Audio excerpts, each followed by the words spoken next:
Why, hello there.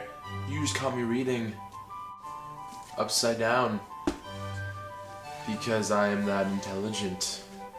But in all seriousness, I am here to update you guys on Christopher Moore's A Dirty Job. So let's get to updating. Updating party. Yeah, you like updates. Moving on.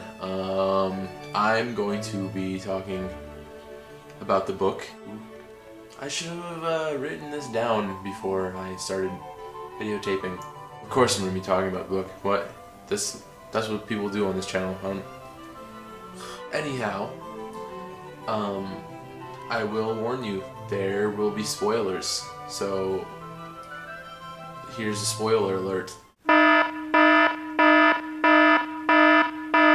So if you haven't read that far in the book yet, pause this, go read it, and you can come back and enjoy the review, and we can have a discussion about the awesomeness that is A Dirty Job. Some of you might be thinking, oh, can't you just review it without spoiling anything? I haven't read that much, blah blah blah blah. Thought about doing this update / review without spoilers, but here's how that would sound. Oh man, and when that guy did the thing in that place, oh man, all sorts of stuff happened that I can't talk about. That thing with the thing in the thing, trust me, when that thing happened to that person, those people had no idea what was going on.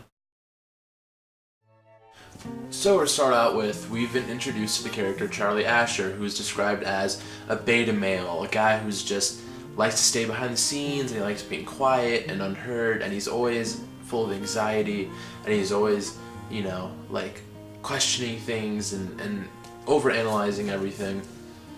I know how the dude feels. So we're introduced to his wife, who, when you first meet her, she is in the hospital because she has just given birth to their first child, who is a daughter named Sophie. I'm pretty sure that's right. I don't feel like looking in the book, so if it's not, I'm not really sorry. Oh my god, this is so bad. Charlie is leaving the hospital because he's just been actively annoying his wife because he worries so much. So he's asking all these questions about the babies, he's pestering all the doctors and whatnot. So his wife finally tells him, you know what, honey, just go home, relax, like everything's under control, I'll be fine. So, you know, he kisses her on the forehead, it's very tender, very sweet, and you really like this relationship between them because you can see that she is sort of the antithesis to all of his shortcomings. Where he lacks confidence, she is confident. Where he is cowardly, she is brave. So they're a really good match, and you really like their relationship together, I feel, when you read it. As he's leaving, he gets in the car and he finds this Sarah McLachlan CD, and he's thinking, oh, this is, you know, her favorite CD, and I don't care if I have to deal with the hospital people, I'm going to bring it back to her because, you know, while she's recovering from labor and all of that, she needs to have her music because he's sweet like that. He very genuinely loves her.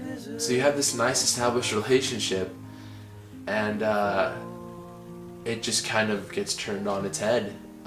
Charlie goes back to the hospital, and he opens the hospital door. It's nighttime now, and his wife is just laying there kind of still. And there's this tall man in mint green standing by her hospital bed, and he has no idea what's going on, and this is where it gets kind of weird. He yells at this guy in the mint green, and this guy, he says, "You can see me?"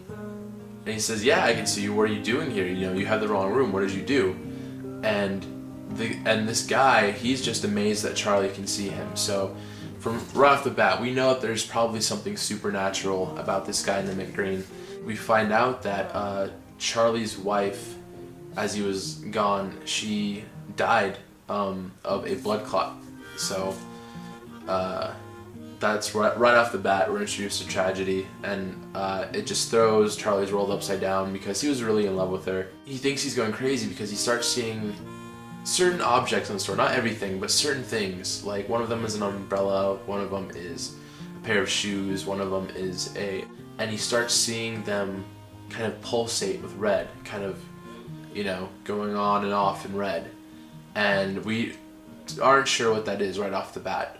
I assume it has to be something with death, or maybe people that are going to die, because soon after he sees this guy walking with a umbrella, and it's pulsating red, but no one else can see it but Charlie.